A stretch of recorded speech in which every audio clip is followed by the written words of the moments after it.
ओम शांति। 29 जून 2024।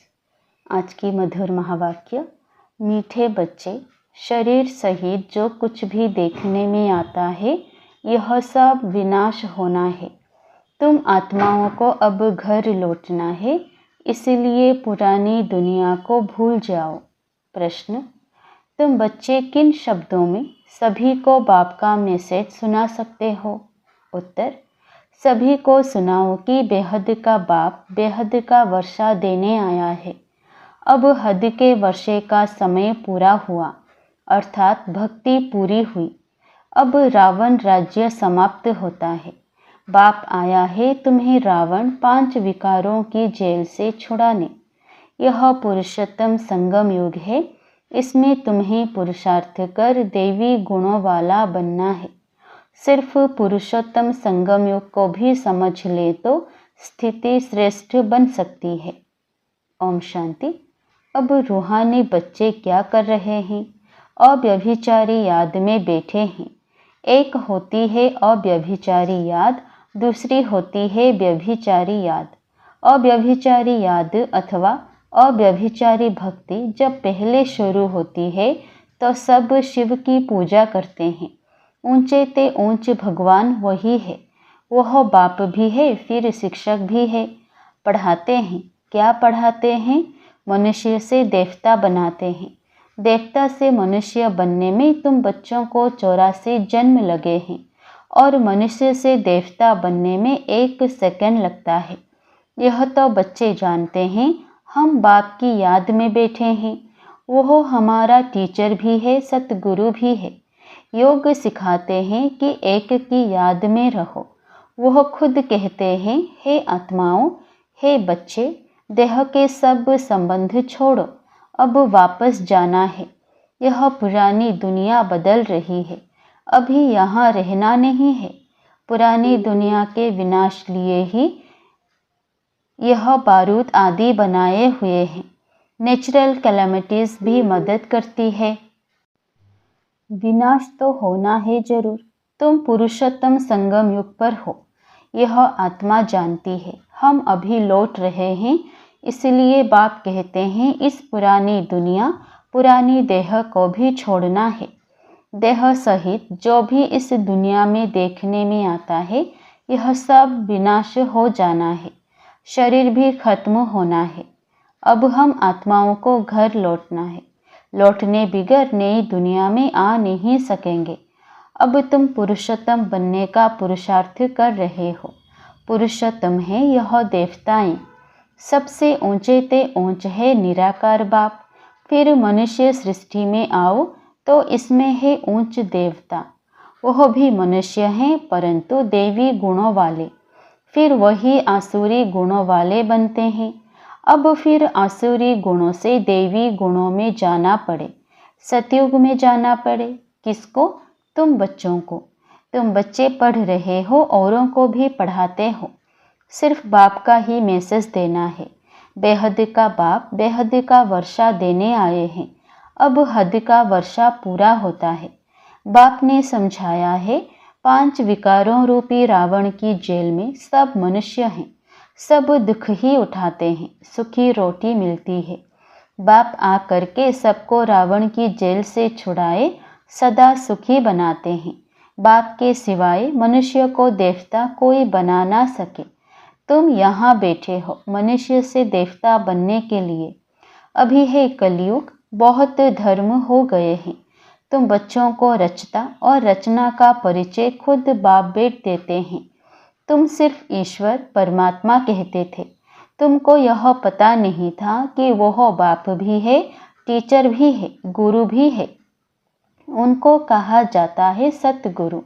अकाल मूर्ति भी कहा जाता है। तुमको आत्मा और जीव कहा जाता है। वह अकाल मूर्त इस शरीर रूपी तख्त पर बैठे हैं। वह जन्म नहीं लेते हैं। तो वह अकाल मूर्त बाप बच्चों को समझाते हैं, मेरा अपना रथ नहीं है। मैं तुम बच्चों को पावन कैसे बनाऊं? मुझे तो रथ चाहिए ना। अकाल मूर्ति को भी तख्त तो चाहिए। अकाल तख्त मनुष्य का होता है और कोई का नहीं होता है। तुम हर एक को तख्त चाहिए। अकाल मूर्त आत्मा यहाँ विराजमान है, वह सभी बाप का है। उनको कहा जाता है महाकाल। वह पुनर्जन्म में नहीं आते हैं। तुम आत्माएं पुनर्जन्म में आती हो।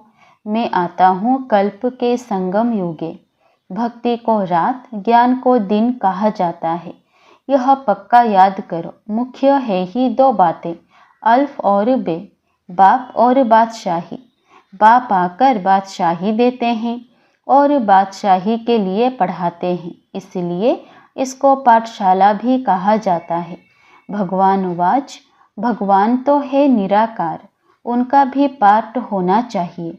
वह है ऊंचते ऊंचे भगवान, उनको सभी याद करते हैं। बाप कहते हैं ऐसा कोई मनुष्य नहीं होगा जो भक्ति मार्ग में याद ना करता हो। दिल से ही सब पुकारते हैं, हे भगवान, हे लिबरेटर, ओ गॉड फादर, क्योंकि वह है सभी आत्माओं का फादर।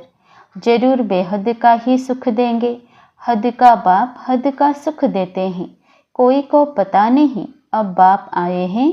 कहते हैं बच्चों, और संग तोड़ मुझे एक बात को याद करो। यह भी बाप ने बताया है। तुम देवी देवता नई दुनिया में रहते हो, वहाँ तो अपार सुख है। उन सुखों का अंत नहीं पाया जाता है। नए मकान में सदैव सुख होता है, पुराने में दुख होता है। तब तो बाप बच्चों के लिए नया मकान बनवाते हैं। बच्चों का बुद्धियोग नए मकान में चला जाता है। यह तो हुई हद की बात। अभी तो बेहद का बाप नई दुनिया बना रहे हैं। पुरानी दुनिया में जो कुछ देखते हो वह कब्रिस्तान होना है। अभी परिस्तान स्थापन हो रहा है। तुम संगम युग पर हो। कलयुग की तरफ भी देख सकते हो, सतयुग की तरफ भी देख सकते हो। तुम संगम पर साक्षी हो, देखते हो। प्रदर्शनी में अथवा म्यूजियम में आते हैं तो वहाँ भी तुम संगम पर खड़ा कर दो। इस तरफ है कलयुग, उस तरफ है सतयुग, हम बीच में हैं। बाप नई दुनिया स्थापन कर रहे हैं जहाँ पर बहुत थोड़े मनुष्य होते हैं और कोई भी धर्म वाला नहीं आता है। सिर्फ तुम ही पहले पहले आते हो। अभी तुम स्वर्ग में जाने का पुरुषार्थ कर रहे हो। पावन बनने के लिए ही मुझे पुकारा है कि हे बाबा, हमको पावन बनाकर पावन दुनिया में ले चलो। ऐसे नहीं कहते कि शांति धाम में ले चलो। परम धाम को कहा जाता है स्वीट होम। अभी हमको घर जाना है, जिसको मुक्ति धाम कहा जाता है, जिसके लिए ही सन्यासी आदि शिक्षा देते हैं। वह सुखधाम का ज्ञान दे नहीं सकते। वह है निवृत्ति मार्ग वाले। तुम बच्चों को समझाया गया है कौन कौन धर्म कब कब आते हैं। मनुष्य सृष्टि रूपी झाड़ में पहले पहले फाउंडेशन तुम्हारा है। बीज को कहा जाता है वृक्षपति। बाप कहते हैं मैं वृक्षपति ऊपर में निवास करता हूँ। जब झाड़ एकदम जर्जरीभूत हो जाता है तब मैं आता हूँ देवता धर्म स्थापन करने। बनेन ट्री का बड़ा वंडरफुल झाड़ है, बिगर फाउंडेशन बाकी सारा झाड़ खड़ा है। इस बेहद के झाड़ में भी आदि सनातन देवी देवता धर्म है नहीं, बाकी सब धर्म खड़े हैं। तुम मूल वतन निवासी थे, यहाँ पाट बजाने आए हो। तुम बच्चे ऑलराउंड पाट बजाने वाले हो, इसलिए 84 जन्म है मैक्सिमम, फिर मिनिमम 1 जन्म। मनुष्य फिर कह देते 84 लाख जन्म, वह भी किसके होंगे यह भी समझ नहीं सकते। बाप आकर तुम बच्चों को समझाते हैं 84 जन्म तुम लेते हो। पहले पहले मेरे से तुम बिछड़ते हो। सतयुगी देवताएं ही पहले होते हैं। जब वह आत्माएं यहाँ पाट बजाती है तो बाकी सब आत्माएं कहाँ चली जाती है यह भी तुम जानते हो। बाकी सब आत्माएं शांति धाम में होती हैं। तो शांति धाम अलग हुआ ना, बाकी दुनिया तो यही है।